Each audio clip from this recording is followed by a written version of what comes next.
Maul couldn't have been prouder. When he looked across the command room of his secret Shadow Collective base, cunningly carved into the side of a featureless asteroid in uncharted space, he had every reason to feel that way. On their knees and bound by their wrists, two of the most powerful lightsaber duelists in the galaxy, Count Dooku and General Grievous, were his captives, and they made quite a pathetic pair. Perhaps his victory over Sidious's highest-ranking generals would finally teach Maul's former master a lesson. Maul wasn't someone who you should carelessly tossed to the side. It had only been a few days since Maul had drawn Grievous and Dooku into a treacherous battle on the surface of Ord Mantell, devastating the Separatist army in the process. With the momentum of victory pushing him forward, Maul tried to gain more and more ground, hailing Palpatine in order to negotiate the release of his prisoners. "Your schemes are unraveling, Sidious," the Dathomirian said as he convened a private meeting with Darth Sidious over holoprojector. The Sith Master, always calm and collected, didn't seem to be bothered by the unfortunate turn of events, although concealing his emotions was something that Sidious practiced quite a bit. Maul couldn't help but notice that the brim of Palpatine's cloak cast an especially dark shadow over the Sith's eyes, and the holoprojector's blue hue only made it harder for the Shadow Collective boss to decipher the small movements in his former master's face. Maul needed a sign, a twitch, an involuntary shudder, anything that would betray Palpatine's true feelings. "Without your generals, your armies will be crushed, as will your plans," Maul continued, relishing the notion that he actually took something of value from Palpatine, and the irony that Maul held Sidious's new apprentice, Count Dooku, wasn't lost on the Dathomirian. So much for finding a stronger replacement. "That only proves their weakness, not my own," Palpatine said in response, his voice never rising above the calm, low tenor that his former apprentice knew so well. "What are your demands?" Although Palpatine maintained a cool exterior, he would prefer if his new apprentice, the very being in charge of the Separatist movement, didn't die before he had a chance to use the aging former Jedi to its full extent. Maul took Sidious's words as permission that he could push further, and excited by the prospect of Palpatine begging, Maul theatrically curled his hand into a fist before replying, "Not my demands, Mother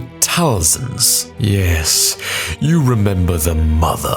Maul growled as he inched closer and closer to the holoprojector. "She was your ally, but you used her and you used me before throwing us both away." Rejection, abandonment. Maul's old wounds seemed to get in the way of his own success. Even when he had Palpatine's most powerful generals on their knees, only a quick swing of his darksaber away from death, Maul couldn't keep his mind on his goal. "Kill them," Palpatine commanded, unwilling to waste another minute listening to Maul's whining. "I have no more use for either one of them." Maybe it was true. Maybe Sidious preferred if they were dead. If Maul actually managed to plunge his darksaber into Dooku or Grievous, it would only prove Palpatine's point, that they were too weak to serve the Sith. Retrieving the darksaber hilt from his waist, Maul quickly pressed a button on its side, ignited the blade, and placed it inches from Dooku's throat.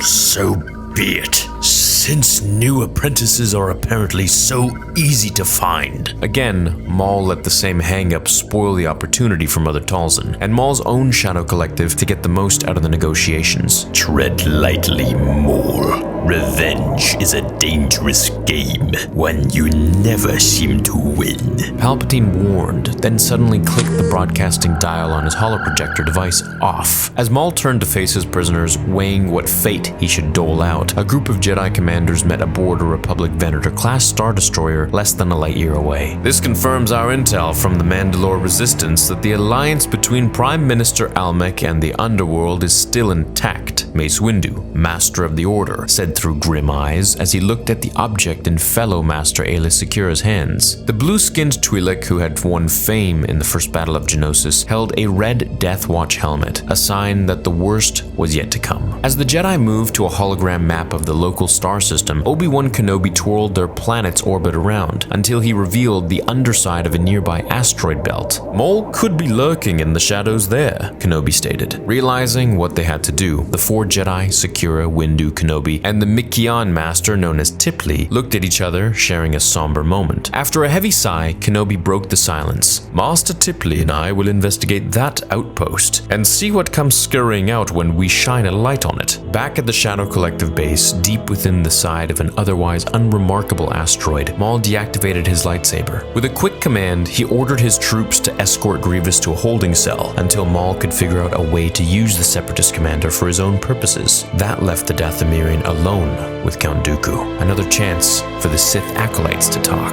I left you here to make you an offer, Maul stated as he stood in front of the transparent windows of his den, looking at the smaller fragments of asteroids and iron ore float by in parallel lines. You abandoned the Jedi when you understood the Sith were gaining power. Now I suggest you abandon Sidious and serve me.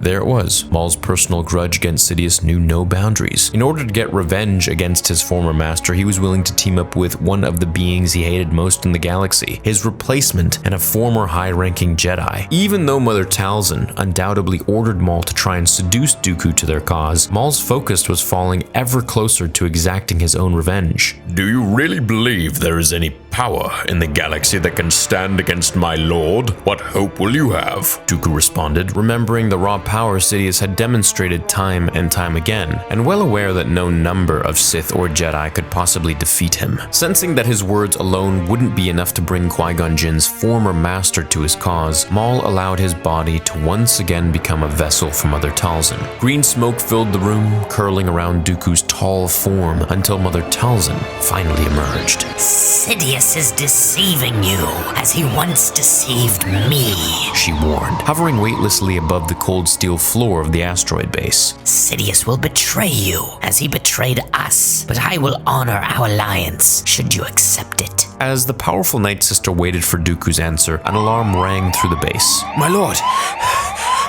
we have incoming Republic ships, a breathless Mandalorian trooper said as he sprinted to Maul, interrupting the private meeting between the Sith. Block their transmission before they can scan us, Maul ordered, annoyed that Dooku wouldn't have time to answer. Noticing that his master now held a lightsaber hilt in his hand, the Mandalorian hesitated before telling Maul the next bit of bad news. With a deep gulp, the infantrymen forcefully spurted it out. It's too late for that.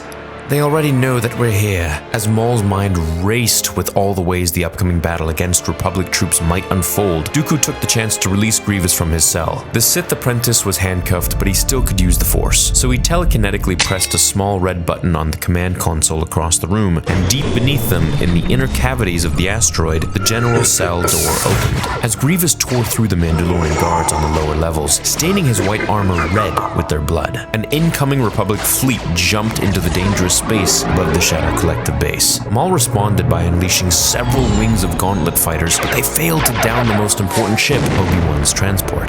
Barreling past a final volley of enemy fire, Kenobi's box-shaped LAAT landed in the asteroid's hangar with a thud, and both he and Master Tipley wasted no time. They ignited their blue lightsabers and leapt into battle, as dozens of clone troopers ran to join them. Elsewhere, Dooku still hadn't offered his reply to Maul's. Hoping to gain some leverage in the situation instead, the Count realized the Dathomirian might need his help. Let us go kill some Jedi together. Without a word, Maul agreed and used Dooku's confiscated red lightsaber to break the Sith apprentice's handcuffs. Soon, the pair descended to the lower levels of the base and interrupted the one-sided fight Obi-Wan and Master Tipley were waging against the Mandalorian Death Watch. Quickly, all four Force users squared off, Obi-Wan and Tipley on one side, Dooku and Maul on the other. Dooku was once among the most powerful members of the Jedi Order, and now that he had turned to the Sith, his powers had only doubled. For all of Kenobi and Tipley's bravery, they simply weren't strong enough to defend against the combined power of Darth Sidious's two greatest apprentices. As smoke continued to fill the hangar, the glow of the four lightsabers hummed louder and louder. But before a first blow could be struck, a powerful voice boomed from behind a wrecked lander. "This has gone far enough, Dooku." Master Windu had arrived, joined by Master Sakura. The fight now favored the Jedi. Or did it? Unwilling to wait any longer, Dooku quickly reached his left hand into the air and released a storm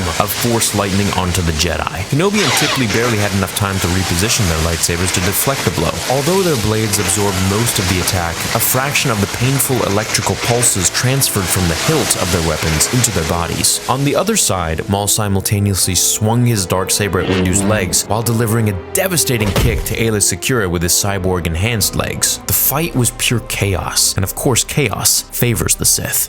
Realizing Force Lightning wasn't enough to kill his opponents, Dooku used the Force to pull Master Tipley towards himself. Come here, little Jedi. I have something to show you. And with a quick turn of his wrist, he plunged his crimson blade into her belly. Master Tipley! Kenobi shouted, tears cascading down the side of his face. Another Jedi dead. Another life senselessly snuffed out in a war that didn't seem to value life at all. As Kenobi struggled to keep the grief swelling within his body from overwhelming his senses, a pair of Mandalorian soldiers prepared a rocket launcher on the edge of the battlefield. The missile screamed across the hangar, exploding right in front of Mace Windu and Sakura, knocking both masters unconscious. Cradling Master Tipley's lifeless body in his arms, Kenobi ordered a group of clone troopers to apprehend Maul and Dooku. They're heading for the gauntlets!